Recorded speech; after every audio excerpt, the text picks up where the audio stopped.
Etika bisnis. Pengertian dari etika yaitu sebuah ilmu atau konsep yang bersifat normatif berkaitan dengan perilaku manusia, baik sebagai individu dan atau anggota kelompok sosialnya yang digunakan untuk menilai apakah sebuah tindakan yang dilakukan itu salah atau benar dengan mengacu kepada norma yang berlaku. Sedangkan pengertian dari bisnis sendiri yaitu, bisnis menurut ilmu ekonomi adalah menjual barang atau jasa kepada konsumen untuk mendapatkan keuntungan.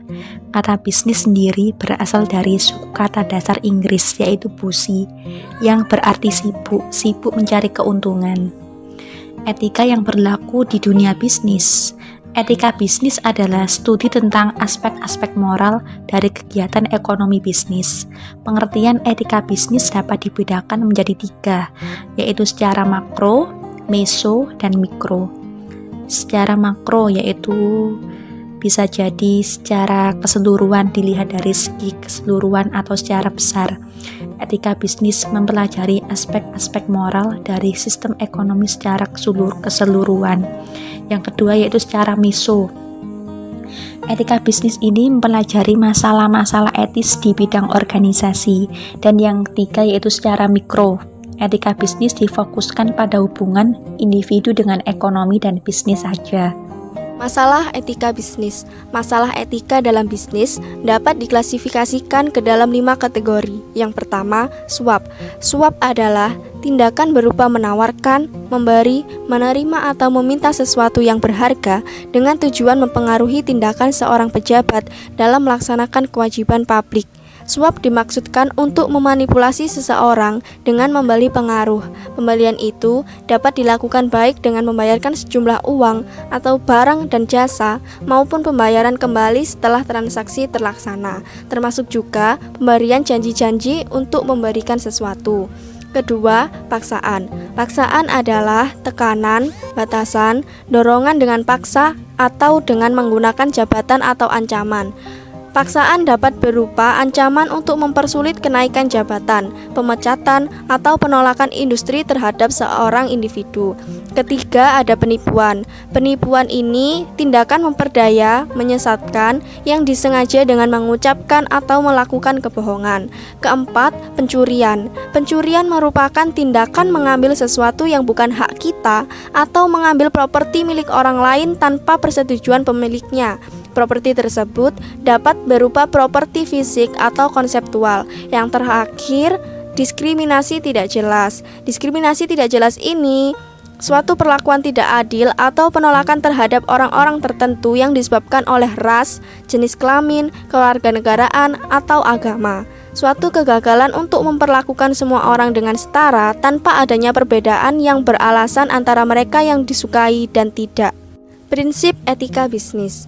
Menurut founder Ames and R.A. Wakely dalam publikasi yang berjudul Management Journal pada tahun 1988 mengungkapkan bahwa pada dasarnya terdapat 3 pendekatan dalam merumuskan prinsip etika bisnis. Yang pertama, pendekatan utilitarian.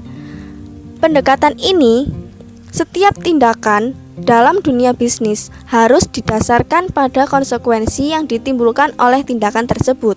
Oleh karena itu, dalam bertindak, seseorang seharusnya mengikuti cara-cara yang dapat memberi manfaat sebesar-besarnya kepada masyarakat, dengan cara yang tidak membahayakan dan dengan biaya yang serendah-rendahnya. Kedua, pendekatan hak individu. Menurut pendekatan ini, setiap orang dalam tindakan dan kelakuannya memiliki hak dasar yang harus dihormati. Namun, tindakan atau tingkah laku tersebut harus dihindari apabila diperkirakan akan menyebabkan terjadi benturan dengan hak orang lain. Yang ketiga, pendekatan keadilan. Menurut pendekatan ini, para pembuat keputusan mempunyai kedudukan yang sama dan bertindak adil dalam memberikan pelayanan kepada pelanggan, baik secara perseorangan maupun secara kelompok. Prinsip etika bisnis. Menurut Sonic Craft tahun 1991, etika bisnis berarti membangun citra bisnis sebagai profesi luhur. Terdapat beberapa prinsip menurut Sonic Craft, diantaranya yang pertama, prinsip otonomi. Manusia dapat bertindak secara bebas berdasarkan kesadaran sendiri tentang apa yang dianggap baik untuk dilakukan. Tetapi otonomi juga memerlukan adanya tanggung jawab, kebebasan yang bertanggung jawab. Orang yang otonom adalah orang yang tidak saja sadar akan kewajibannya, tetapi juga mempertanggungjawabkan keputusan dan tindakannya, mampu bertanggung jawab atas keputusan yang diambilnya, serta dampak dari keputusan tersebut. Yang kedua, prinsip kejujuran. Kejujuran untuk menjamin kelanggengan sebuah kegiatan bisnis. Yang ketiga, prinsip berbuat baik dan tidak berbuat jahat. Berbuat baik dan berbuat jahat, yaitu prinsip moral untuk bertindak baik kepada orang lain dalam segala bidang. Dasar prinsip tersebut akan membangun prinsip-prinsip hubungan dengan sesama. Yang keempat, prinsip keadilan merupakan prinsip yang menuntut bahwa dalam hubungan bisnis, seseorang memperlakukan orang lain sesuai haknya. Di dalam prinsip, keseimbangan antara hak dan kewajiban menjadi bagian yang terpenting dalam bisnis. Yang kelima, prinsip hormat pada diri sendiri. Prinsip menghargai diri sendiri. Dalam melakukan hubungan bisnis, manusia memiliki kewajiban moral untuk memperlakukan dirinya sebagai pribadi yang memiliki nilai sama dengan pribadi lainnya. Hal yang perlu diperhatikan, yang pertama pengendalian diri, yang kedua pengembangan tanggung jawab sosial, yang ketiga mempertahankan jati diri, yang keempat menciptakan persaingan yang sehat, yang kelima menerapkan konsep-konsep pembangunan berkelanjutan, yang keenam menghindari sifat 5K, yaitu kata balance, kong kali kong, koneksi, kolusi, dan komisi. Yang ketujuh mampu menyatakan yang benar itu benar. Yang ke-8 menumbuhkan sikap saling percaya antar golongan pengusaha. Yang ke-9 konsekuen dan konsisten dengan aturan bersama. Yang ke-10 memelihara kesepakatan. Yang 11 menuangkan ke dalam hukum positif.